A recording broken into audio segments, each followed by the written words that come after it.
One day, a friend of mine who is a Muslim, and I love Muslims because they are more prayerful than us. If there was a Muslim in this assembly, there would be a segregated prayer place there. አንድ ቀን አንድ ሙስሊም ወዳጄ ሙስሊሞች ይመቹኛል ወዳቸዋለሁ ምክንያቱም ከኛ በላይ ጸላዮች ናቸው በዚህ ስብሰባ ላይ አንድ ሙስሊም ቢኖር ኖሮ እዛ ጋር የሚዘጋጅለት የስግደት ልዩ ስፍራ ይኖር ነበር በአማካኝ በቀን 5 ጊዜ ፈጣሪያቸውን ያስታውሳሉ 5 times a day. So even the time between sinning and repenting is made very short.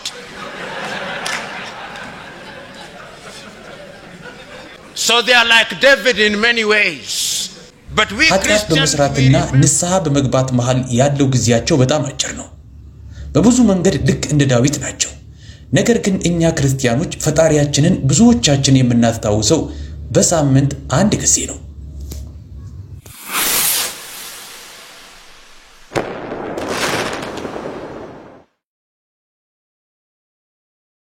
ሰላም ጤና ይስጥልኝ ሰለሞን እባላለሁ የቴምር ሪልስቴት የሽያጭ አማካሪ ነኝ ቴምር ሪልስቴት ካሁን በፊት 6 ሳይቶችን በተባለበት ጊዜ ገብቶ ማስረከቡ ይታወሳል አሁን ላይ ደግሞ የዲፕሎማት መቀመጫ በሆነችው ሳር ቤት አፍሪካ ህብረት ንጹህና ነፋሻማ አየር እየኮመኮሙ በቅርብ ርቀት መኖር የማይፈልግ ሰው አለ ስለዚህ ከባለ 1 እስከ ባለ 3 መኝታ ከኡነተኛ ከ25 እስከ 40 የሚደርስ ቅናሽ ከ800 ሺህ ብር ቅድመ ክፍያ ወይም ከ4.8 ሚሊዮን ሙሉ ክፍያ ይዞላችሁ ቀርቧል ይፍጠኑ ይህ ድል እንዳያመልጦ ከቴምር ሪልስቴት የቤት ባለቤት ይሁኑ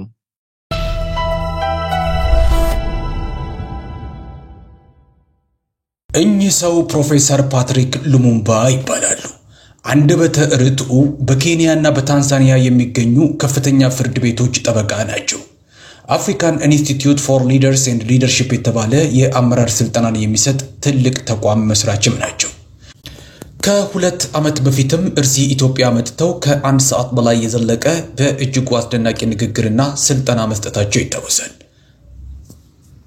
እኚህ ሰው በሰፊው የሚታወቁት ስለ እኩል መብት ስለ መልካም አስተዳደርና ስለ አፍሪካዊ ህብረት ባላቸው ከፍተኛ የፓን አፍሪካኒስት ስሜትና በሚሰጧቸው የማይጠገቡ የመድረክ ንግግሮቻቸው ነው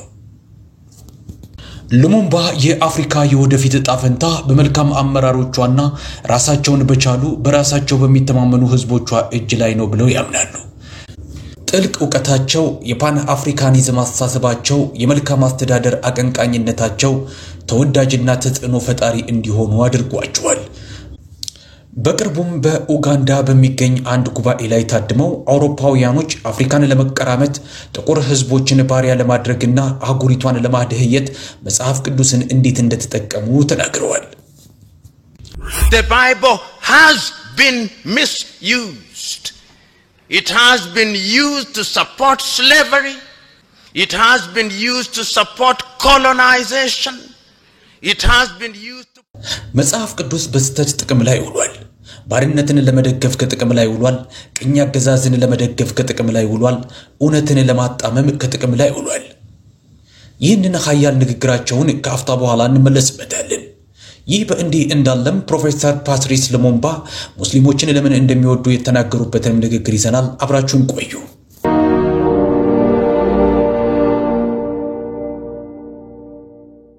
ፕሮፌሰር ሉሙምባ ከታወቁ የአፍሪካ ሊቆችና የአደባባይ ተናጋሪዎች መሃል አንዱ ሲሆኑ በአንድ ኡጋንዳ ውስጥ በሚገኝ መድረክ ላይ ተገኝተው እንዴት አውሮፓውያኖች የአፍሪካን ህዝቦች ለመከፋፈል ባርነትን ምክንያታዊ ለማድረግና የአፍሪካን አህጉር ለመዝረፍ እንደተጠቀሙበት ይናገራሉ Christianity as we know it today in the continent of Africa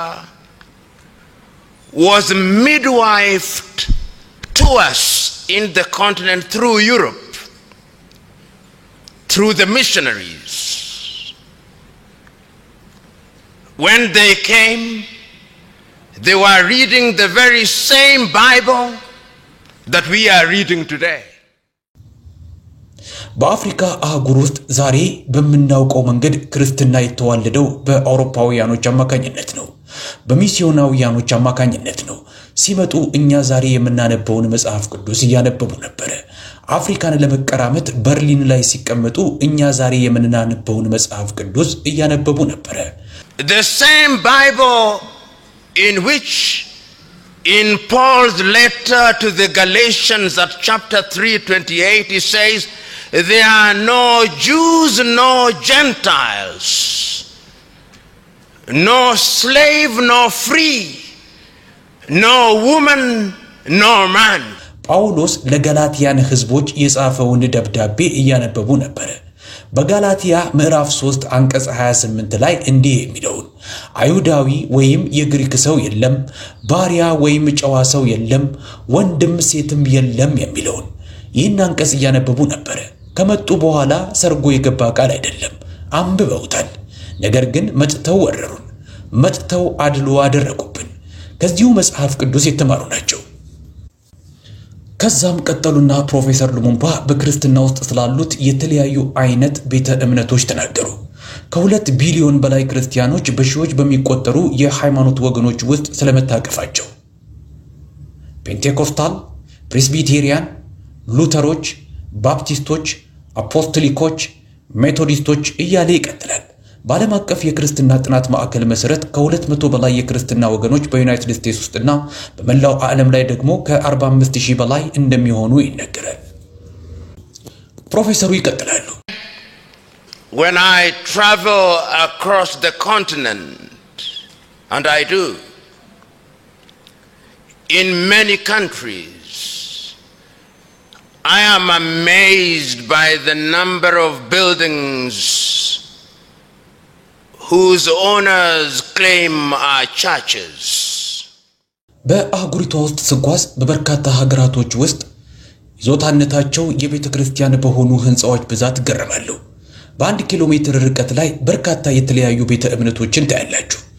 በአፍሪካ አህጉር ውስጥ in a distance of 1 kilometer you will see different denominations. The Bible is now the greatest instrument in creating false industries. አሁን መጽሐፍ ቅዱስ የሐሰት ኢንዱስትሪዎችን ለመፍጠር ትልቁ መሳሪያ በመሆን ያገለግላል። ይህ ልናጨበጭብለት የሚገባ ጉዳይ አይደለም፣ ይልቁንም ልንቆጣው የሚገባ ተግባር ነው። ሃይማኖታዊ ግዴታዎችን በመወጣት ረገድ ለሙስሊሞች ያላቸውን አድናቆትም ገልጸዋል። መጀመሪያ ላይ በኃጢያትና በንስሐ መሃል በሙስሊሞች ዘንድ ያለውን አጭር የጊዜ እረፍት የተመለከተ አስተያየታቸውን ሲሰጡ ታዳሚው አዳራሹን በሳቅ ሞልቶት ነበር። እያሾፉ መስሏቸው ማለት ነው። በሙስሊሞችና በመጽሐፍ ቅዱስ ውስጥ ያለውን የዳዊትን ታሪክ ሲያነጻጽሩላቸው ግን አዳራሹ በዝምታ ተዋጠ። ፕሮፌሰሩ ይቀጥላሉ። One day, a friend of mine who is a Muslim, and I love Muslims because they are more prayerful than us. If there was a Muslim in this assembly, there would be a segregated prayer place there.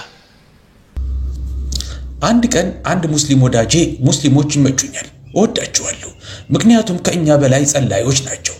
በዚህ ስብሰባ ላይ አንድ ሙስሊም ቢኖር ኖሮ እዛ ጋር የሚዘጋጅለት የስግደት ልዩ ስፍራ ይኖር ነበር። በአማካኝ በቀን 5 ጊዜ ፈጣሪያቸውን ያስታውሳሉ። 5 times a day.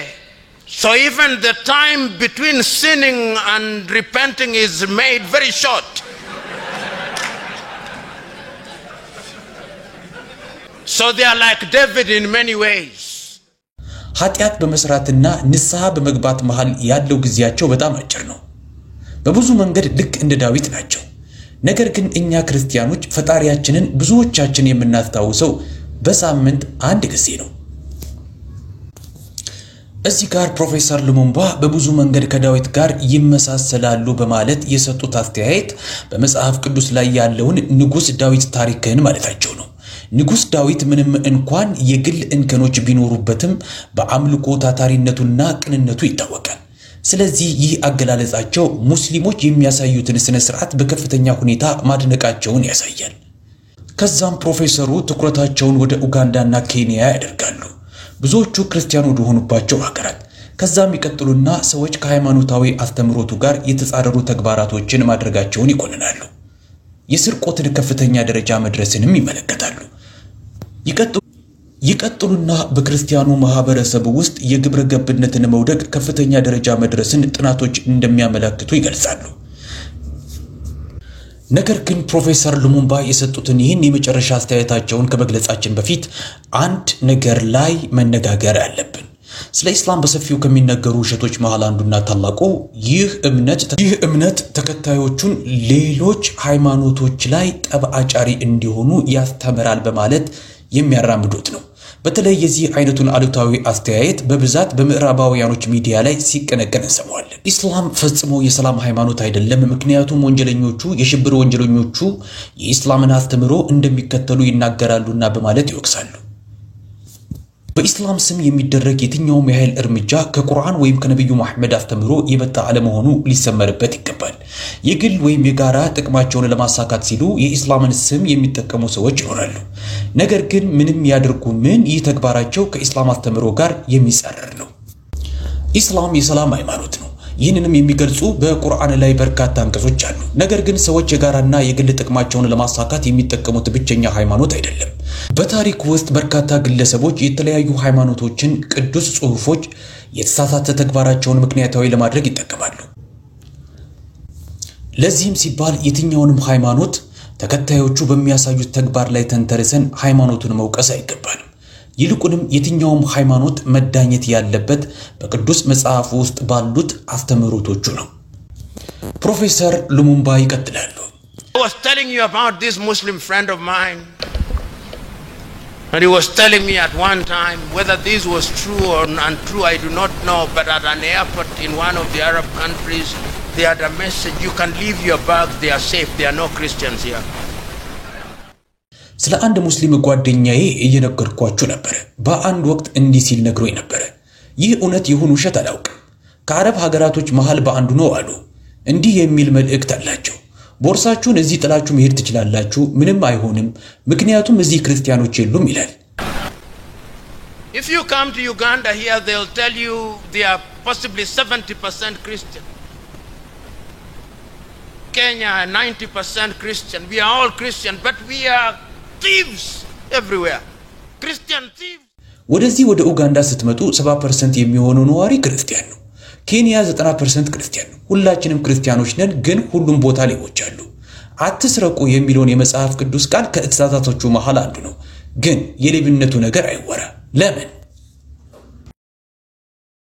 ሰላም ጤና ይስጥልኝ። ሰለሞን እባላለሁ። የቴምር ሪል ስቴት የሽያጭ አማካሪ ነኝ። ቴምር ሪል ስቴት ከአሁን በፊት 6 ሳይቶችን በተባለበት ጊዜ ገብቶ ማስረከቡ ይታወሳል።